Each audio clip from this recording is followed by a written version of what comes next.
Hey everybody, it's Stephanie from the Learning Project. Welcome to another great segment of leadership and professionalism. We are going to be interviewing Doug McCoy today. You guys, this is going to be a great podcast and you do not want to miss this.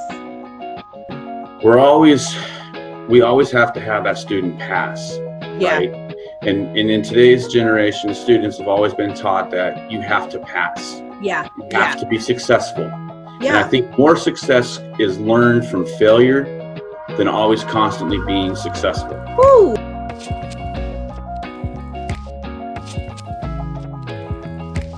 And for some students, they needed all that time. They needed to be able to not be under the pressure to get it right the first time because next week they're doing some other class.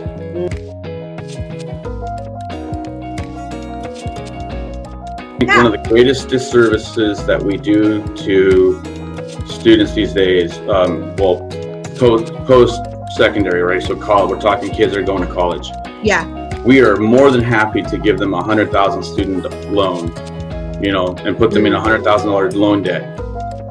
Then give them a $20,000 business loan and let them fail at it and learn from that and maybe be successful the next time. I think that's a huge disservice.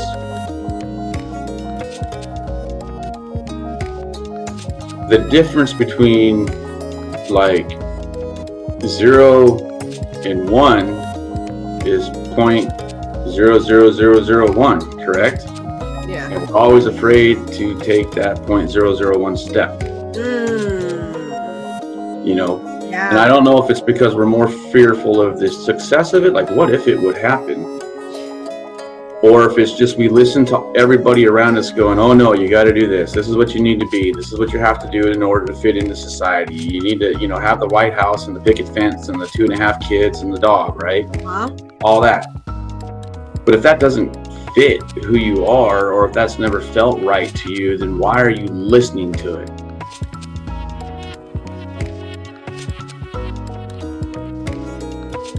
If money was no option, what would you do?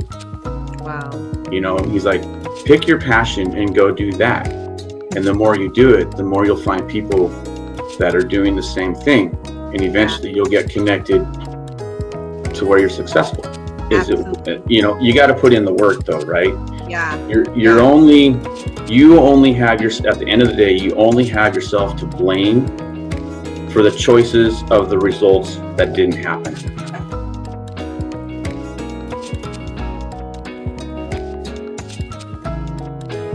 You know what the problem with most teachers are? They've never left school. Right? K through 12, then college, then teaching. So then their success path that they try to ingrain in all the students is you got to go to college in order to be successful. Or you got to do this, right? Because they've never left school.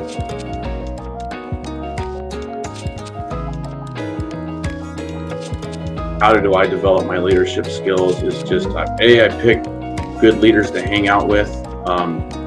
And of course, within my network, I pick strong, solid men to hang out with because that's a very important issue with me, especially men in education. And then just don't be afraid to try new things, right? So what if people get mad at you? Unless you're doing something really stupid and the administration finds out about what you're doing because it's totally out of guidelines, right? Who cares? Who cares what they think?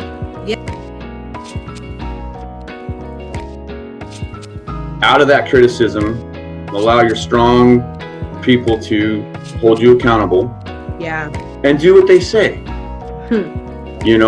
Because you can tell someone that's like, I don't know, wants to lift weights, right? You can tell them how to lift weights and you can do all this stuff. But until that individual gets involved with like a group of weightlifters, all those weightlifters rally around them and go, hey man, did you lift weights today? Every day, always, hey, did you do weights? Did you do weights? Did you do weights? Right? Eventually, either they're going to realize you're all talk and no action, and they're going to cut you because that's what strong leadership will do as well, right? Like, hey man, you said you're going to commit to this. You haven't held up to your end of the bargain.